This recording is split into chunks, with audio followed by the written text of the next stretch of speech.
Every time you step into a boat and you push off the dock, you're stepping into the circle of life. You're becoming a part of the ecosystem. Sometimes that means you're dealing with challenging conditions. Sometimes that means you're having a perfect bluebird day and a beautiful sunrise or a beautiful sunset. You know, sometimes you're getting poured on in unbelievable downpouring rain and howling northeast winds, and all of it is to be enjoyed.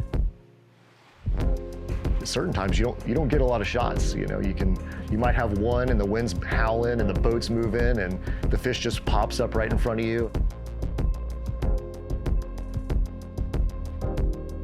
When you make a split-second reaction and cast and hook up on that fish, it's very rewarding.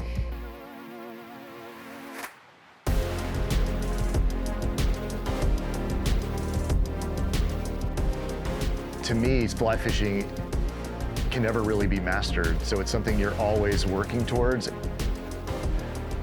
You can think you've mastered it one day and then you can go back another day and it just completely humbles you back to the beginning.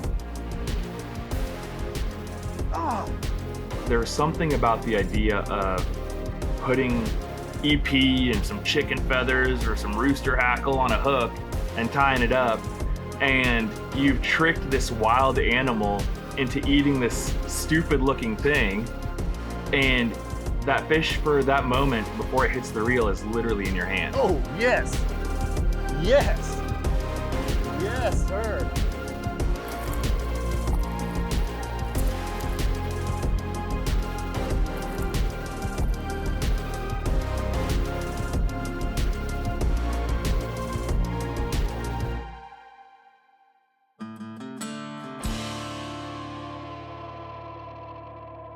Our estuary is a living, breathing ecosystem that's constantly in flux. Without the Spartina grass, it would be a lot like fly fishing in other places. But the Spartina itself presents an unbelievably unique challenge. Around a full moon or a new moon, you get these bigger tides that get the water level up and flood that grass. So that only happens a few times a year. You have to have the right equipment, you have to have the right boat, you have to learn how to run a boat, you have to learn how to pull a boat in various weather conditions. You really have to be on your game when the conditions are right. You got to pull it through the Spartina grass, which naturally acts as a force of friction against the bottom of your boat. You're having to deal with wind, you're having to deal with currents, you're having to deal with tide, currents coming in, the currents coming out. It's opposing the wind, it's creating standing waves on your run to the next spot. Sometimes you have this perfect weather day where you think the fish are just gonna totally cooperate, but you don't see anything. When you grind through all those challenges and you get into this spot where they're everywhere. They're everywhere. You can't look in a single direction within 30 yards of you and not see fish popping, blowing up, slurping, tailing. It's so fun. When it works out like that, it's the best.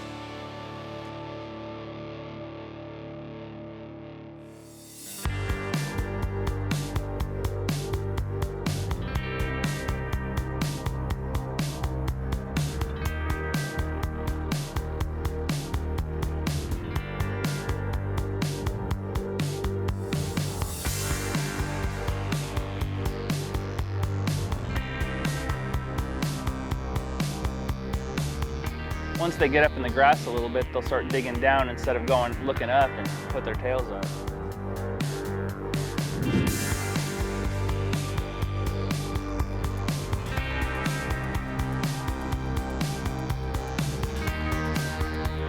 Well, that's gonna do it. That's gonna do it. He's gonna eat it. He got it. He's on. Attaboy. Oh my gosh, he's all wrapped up in the pine now.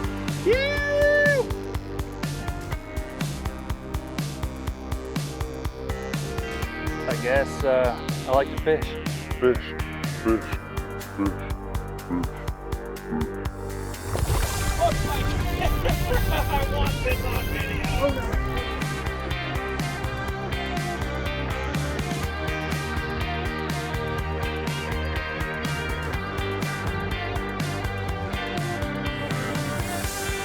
Y'all seeing one right there?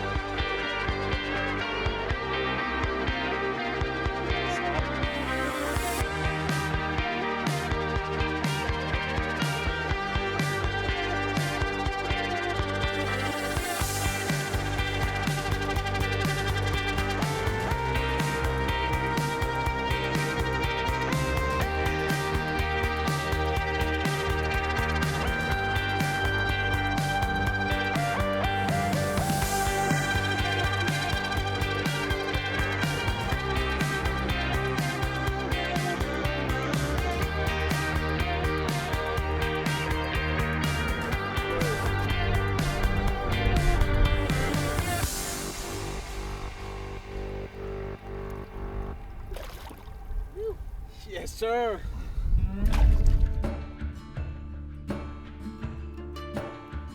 Estuaries rely on a very specific balance of fresh and salt water. It's been dredged, it's been jettied, it's been straightened, channelized, and that allows a lot of salt water that's not supposed to be there to come up the river. I've seen massive changes to the river that we have that feeds into our estuary.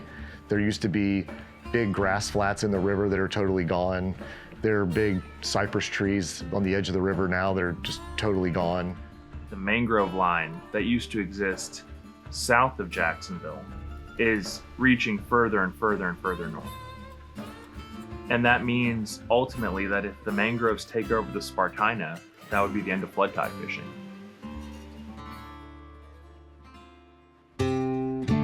Freshwater fly guys love a private access stream loaded with trout, but if you think about on a national scale, the freshwater fly fisheries that have been the best conserved, they're the ones that have the most connection, the most attention on a national scale. That's what we're trying to develop here in Northeast Florida. We have a great community of anglers here in Northeast Florida. Our anglers they're educated, they're passionate about what we have here and trying to protect it. For us, it's been very important bringing them all together to kind of have this one voice locally about these issues. Having guys like Taylor and Steven, who are younger, very passionate, great anglers, it's very encouraging to see. And with my children coming up, hopefully we can keep passing it on and maybe we'll see some real change soon. Having them as part of that community, you need these younger guys to be able to carry the torch on. We're not inheriting these ecosystems from our parents or our grandparents, we're actually borrowing them from our children.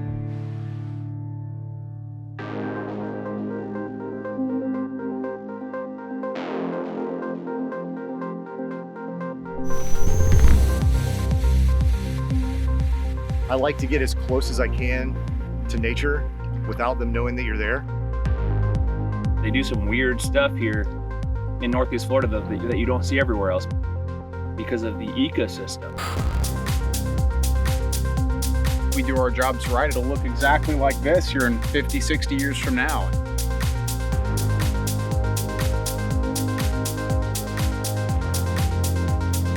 Everything has to go right for you to catch a fish on fly. The cast has to go right, your line management, presentation is everything.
Sometimes you fall into the water and you become one with the water.